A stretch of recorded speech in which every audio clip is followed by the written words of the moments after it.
Year 1984. ఇంటి బయట పిల్లలందరూ సాయంత్రం పూట గోలగోలగా ఆడుకుంటూ ఎగురుతూ డాన్స్ చేస్తుంటే ఒక 12 సంవత్సరాల కుర్రోడు మటుకు ఒక కంప్యూటర్ మీద కూర్చొని తనకు నచ్చిన వీడియో గేమ్ ని డిజైన్ చేస్తూ దాన్ని కోడింగ్ చేసుకుంటున్నాడు. వాడు ఒక నార్మల్ కిడ్ కాదు, ఒక జీనియస్. అందరికంటే డిఫరెంట్. బహుశా దీని వల్లనేమో వాడికి ఎప్పుడు ఫ్రెండ్స్ ఉండేవాళ్ళు కాదు. స్కూల్లో అందరూ వాడిని బులీ చేసేవాళ్ళు, హేళన చేసేవాళ్ళు, జోకులు వేసేవాళ్ళు.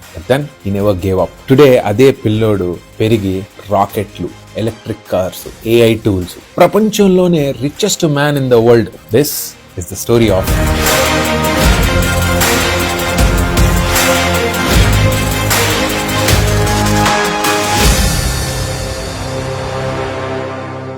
ఇలాన్ 1971 ప్రెటోరియా, సౌత్ ఆఫ్రికాలో పుట్టారు. వాళ్ళ ఫాదర్ ఒక మెకానికల్ ఇంజనీర్, వాళ్ళ మదర్ ఒక మోడల్ అండ్ డైటీషియన్. చిన్నప్పటి నుంచి తనకు ఒక స్ట్రేంజ్ హ్యాబిట్ ఉండేది. ఉన్నట్టుండి ఒక ట్రాన్స్ ఇలా ఆ మూడ్లోకి వెళ్ళిపోయాడు. అలాంటప్పుడు తను ఏమీ నోటీస్ చేసేవాడు కాదు. అసలు చుట్టుపక్కల ఏం జరుగుతుంది, ఎవరేం మాట్లాడుతున్నారు, అరుస్తున్నారా, తిడుతున్నారా, వీడికి ఏమైతుంది, ఏం ఆలోచన ఉండేది కాదు. వీళ్ళ పేరెంట్స్ కనిపించింది మనోడికి వినడానికి ఏదో ప్రాబ్లం ఉన్నట్టుందని చెప్పి తీసుకెళ్లి డాక్టర్లు కూడా చూపించారు. బట్ డాక్టర్ దగ్గర తీసుకెళ్తే ఏం లేదమ్మా, అంతా బాగానే ఉంది, ఇంటికి తీసుకెళ్ళండి అన్నారు. కొన్ని సంవత్సరాలు ఇలా గడిచిన తర్వాత రియలైజ్ అయింది ఏంటంటే, మనోడు ఇలా ఫ్రీజ్ అయినప్పుడు బ్యాక్ ఆఫ్ హిస్ మైండ్, ఇది బ్రెయిన్ ఒక సూపర్ కంప్యూటర్ లా పనిచేస్తుంది. ప్రపంచంతో మొత్తం డిస్కనెక్ట్ అయిపోయి మొత్తం బ్రెయిన్ పవర్ ని ఒక విజువల్ కాంప్లెక్స్ లోకి తీసుకెళ్లేవాడు. సింపుల్ వర్డ్స్ చెప్పాలంటే, ఇప్పుడు నన్ను మీరు స్క్రీన్ మీద చూస్తుండగానే తను మటుకు వేరే ఒక ఫుల్లీ ఫంక్షనల్ సైన్స్ ల్యాబ్ ని తన కళ్ళ ముందు చూసుకునేవాడు. మొత్తం డిస్కనెక్ట్ అయిపోయి బ్రెయిన్ అంతా ఒక డిఫరెంట్ పిక్చర్ రన్ చేసేది. ఈ మధ్య ఒక మీమ్ బాగా వైరల్ అవుతుంది కదా, బోయపాటి గారి సినిమాలు. అలా చైల్డ్ ప్రాడిజీ ఏమో. ఇలానికి చదువు మీద విపరీతమైన ఆసక్తి ఉండేది. కొన్ని గంటల పాటు ఎన్సైక్లోపీడియా, సైన్స్ ఫిక్షన్ బుక్స్ చదివాడు. బహుశా దీని వల్లనేమో హైలీ ఇంటెలెక్చువల్ గా తయారయ్యాడు. ఒకరోజు తన కజిన్స్ తో ఇంటి బయట ఆడుకుంటూ కజిన్ అంటాడు, నాకు రాత్రి అంటే భయం రా అంటే, ఇలా చాలా క్వైట్ గా ఒక మాట అంటాడు, darkness is just the absence of light. ఎంత లాజికల్ రిప్లై అది. ఫ్యాక్చువల్లీ చూసుకుంటే లైట్ లేదనే కదా మనకు డార్క్నెస్ వచ్చింది. దీన్ని ఆ వయసు కుర్రోళ్ళు చాలా వియర్డ్ గా చూసేవాడు. చాలా మంది డిస్లైక్ కూడా చేసేవాడు. వీడేంటి చాలా వెరైటీగా ఉన్నాడు, వియర్డ్ గా ఉన్నాడు. అంతే కదా, ఆడ్ వన్ అవుట్ అంటే వాడికి ఎవరు రెస్పెక్ట్ ఇవ్వడం, కావాలని బుల్లింగ్ చేయడం, హేళన చేయడం, వాడిని జోకర్ లా చూడడం, కొట్టడం, ఇలాంటివన్నీ జరుగుతాయి. అండ్ ఎస్పెషల్లీ ఈ ఫారిన్ లో అయితే ఈ కొట్టడాలు, తిట్టడాలు టు అనదర్ ఎక్స్ట్రీమ్ లెవెల్లో జరుగుతాయి. ఇలానికి కూడా అలానే ఒకసారి స్కూల్లో జరిగింది. స్టెప్స్ మీద నుంచి కిందికి దోసేశారు. ఎంత ఖతర్నాక్గా కొట్టారంటే తీసుకెళ్లి హాస్పిటల్లో అడ్మిట్ చేయాల్సి వచ్చింది. ఇలాంటి ఇన్సిడెంట్స్ ఎప్పటికి కూడా స్టూడెంట్స్ ని ఆ యంగ్ ఏజ్ లో బ్రేక్ చేస్తాయి. మా వద్దులే, నార్మల్సీ వైపుకి అడాప్ట్ చేసుకుంటూ వెళ్తారు. కానీ ఇలాంటి ఎక్స్పీరియన్సెస్ నే Elon Musk made him who he is today. తను మెంటలీ చాలా స్ట్రాంగ్ అయ్యాడు. తనకు తానే పెయిన్ ని ఎలా హ్యాండిల్ చేసుకోవాలి, హార్డ్షిప్స్ ని ఎలా హ్యాండిల్ చేసుకోవాలి ఒక లెసన్ గా తీసుకున్నాడు. అందుకేనేమో Elon Musk remains inspiration to the world. ఇలాన్కి 8 సంవత్సరాలు వచ్చేంత వరకు అంతా ఒక హ్యాపీ లైఫ్ ఉండే. మమ్మీ డాడీతో టైం స్పెండ్ చేయడం, గేమ్స్ ఆడుకోవడం, కంప్యూటర్స్ ని చూసుకోవడం. బట్ ఉన్నట్టుండి వాళ్ళ పేరెంట్స్ కి డివోర్స్ అయింది. ఇలాన్ వాళ్ళ నాన్నతో ఉండడానికి ఇష్టపడతాడు. 10 సంవత్సరాల వయసు వచ్చినప్పుడు ఒక మాల్లో ఒక చిన్న కంప్యూటర్ చూసి, నాన్న నాకు అది కావాలి, చాలా ఫ్యాసినేషన్ గా ఉంది, నాకు అది ఇప్పి అంటే జస్ట్ ఒక 5 KB మెమరీ ఉన్న బేసిక్ ప్రోగ్రామింగ్ వర్క్ బుక్ తో పాటు వాళ్ళ డాడీ ఆ కంప్యూటర్ వానికి ఇప్పిస్తారు. నార్మల్లీ అలాంటి బుక్ చదవడానికి ఆల్మోస్ట్ 6 months పడుతుంది. కానీ ఇలాన్ మస్క్ ఈ బుక్ ని కేవలం 3 రోజుల్లోనే ఫినిష్ చేశాడు వితౌట్ స్లీపింగ్. 1984 వచ్చే వరకు at just 12 years of age Elon blaster అనే ఒక వీడియో గేమ్ తన కోసం క్రియేట్ చేసుకున్నాడు. It was a single player space shooter. Basically ఒక స్పేస్ షిప్ తీసుకెళ్లి ఏలియన్ షిప్స్ ని డిస్ట్రాయ్ చేసేది. అదే గేమ్ ని $500 కమ్మేసాడు. That happens to be his first business.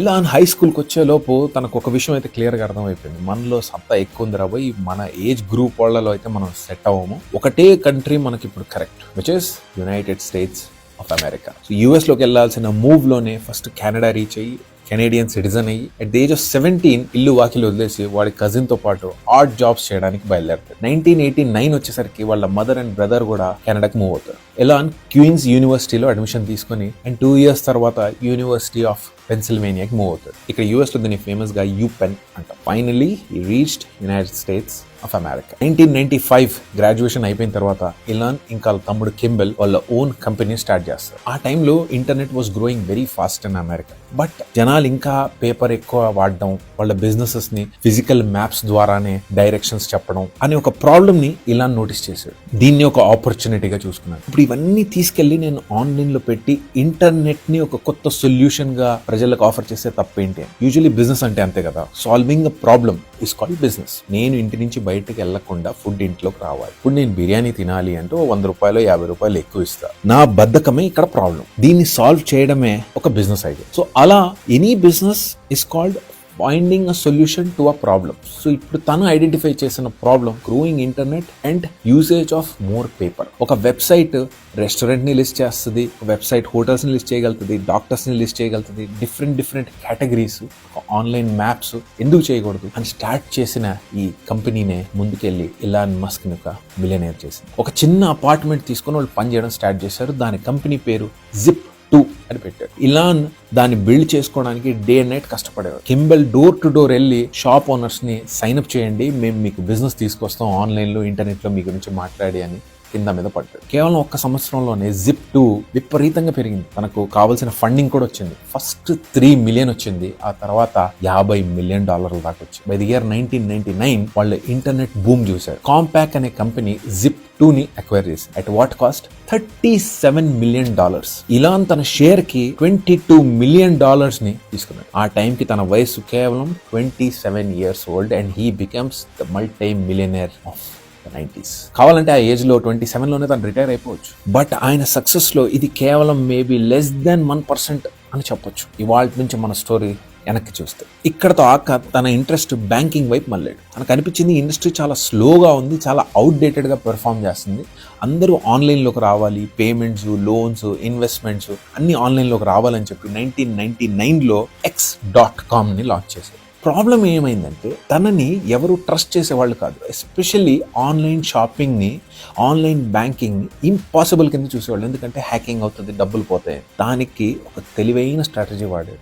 కొత్త యూజర్స్ ఎవరైనా సైన్అప్ చేస్తే $20 బోనస్ ఇస్తారు, రెఫరల్స్ ఇస్తే $10 ఇస్తారు. ఇన్ఫాక్ట్ ఇప్పటికి కూడా అమెరికాలో రెఫరల్స్ మీద చాలా డబ్బులు సంపాదించుకుంటారు జనాలు. కేవలం 2 నెలల్లో X.com దగ్గర 2 lakh యూజర్స్ వచ్చారు. ఇదే టైంలో పీటర్ థియల్ అనే మనిషి పేపాల్ అనే యాప్ని లాంచ్ చేశారు. వీళ్ళిద్దరు కూడా చాలా మనీ స్పెండ్ చేశారు ఒకరినొకరు కాంపిటీషన్లో.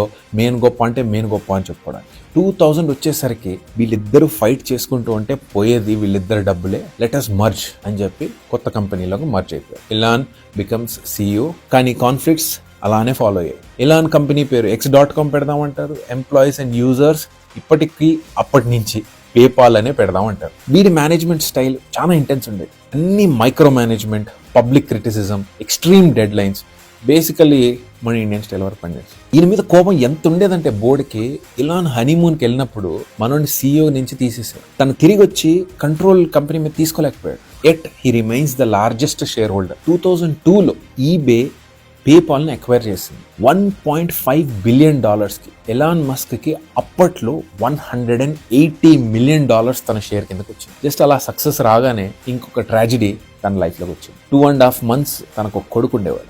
ఇల్నెస్ వల్ల ఆ అబ్బాయి చనిపోయాడు. ఎంత ట్రామాకు గురయ్యాడంటే కొన్ని నెలల వరకు ఇంటికి రాలా. ఎందుకంటే ఆ ఎంటీ క్రాడల్ చూసినప్పుడల్లా తనకి తట్టుకోలేనంత బాధకు వచ్చేసి నేను కంటిన్యూస్గా ఆఫీస్లో ఉంటా, నేను ఇక్కడే పని చేస్తాను అని చెప్పి డే నైట్ మంత్స్ వీక్స్ వరకు ఆఫీస్లోనే ఉండేవాడు. ఇయర్ 2000s వచ్చే వరకు ఇప్పుడు ఆకాశం వైపు ఆసక్తిగా చూసే ఇలాన్ అసలు మనం మార్స్కి ఎందుకు వెళ్ళకూడదు, మార్స్కి వెళ్ళడానికి ప్రాబ్లం ఏంటి, నాసా దగ్గర సాలిడ్ ప్లాన్ లేదు. ఆ మూమెంట్ ఎవ్రీథింగ్ చేంజ్డ్ ఫర్ నా next mission will be Mars. తను రష్యా నుంచి రాకెట్స్ కొనడానికి ట్రై చేశారు. రిపీటెడ్ గా ఆ మిషన్ ఫెయిల్ అయింది. కానీ ఒక విషయం క్రిటికల్ గా రియలైజ్ అయింది ఏంటంటే rocket material actually cost only 2 to 3% మొత్తం ఈ ప్రాజెక్ట్ ఎక్స్పెన్సెస్ మీద. యాక్చువల్ ఇష్యూ ఏంటంటే ఇన్ఎఫిషియంట్ డిజైన్ ఇంకా మ్యానుఫ్యాక్చరింగ్ డిఫాల్ట్స్. ఈ ప్రాబ్లమ్ ని రియలైజ్ చేసిన ఇలాన్ కొత్త కంపెనీ పెట్టాడు, SpaceX అని. ఇనిషియలీ SpaceX కూడా ఫెయిల్ అయింది 3 సార్లు. అట్ ది సేమ్ టైం తన అదర్ కంపెనీ ఏదైతే టెస్లా అని ఉందో అది బ్యాంక్రప్సీ దాకా వెళ్ళిపోయింది. ఒక కంపెనీని సేవ్ చేసుకోవడానికి మొత్తం అసెట్స్ అన్ని అమ్మేశాడు, including his McLaren, just because ఆ టెస్లాని పోనివ్వడం ఇష్టం లేక. December 2008 SpaceX 4th launch succeed అయింది. రాకెట్ ఆర్బిట్ రీచ్ అయింది. Historically SpaceX becomes the first private company to do this.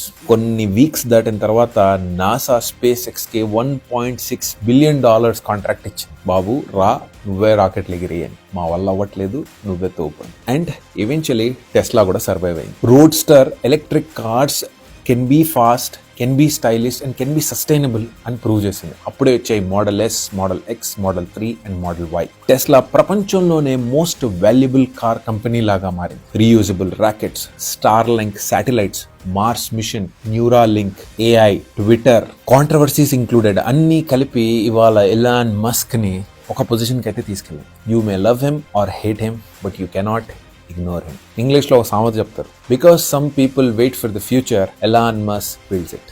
So basically Elon Musk ని ఫ్యూచర్ బిల్డ్ చేసేవాడు అంటారు. అయితే ఇప్పటికి కూడా Elon Musk in spite of everything, మొత్తం డొనాల్డ్ ట్రంప్ విక్టరీకి ఆర్కిటెక్ట్ ట్విట్టర్ని కొనడం. ఎందుకంటే మైండ్స్ని క్యాప్చర్ చేసి తనకు కావాల్సిన మొమెంటమ్ని ట్రంప్కి అందజేయగలిగాడు ఇలాన్ మస్క్. చాలా మంది చెప్పేది కూడా ఏంటంటే Elon Musk played a crucial role in designing the election campaign for Donald day Trump. ఇంత జరిగాక కూడా ప్రెసిడెంట్ స్వేరింగ్ ఇన్ లో ఉన్నాడు.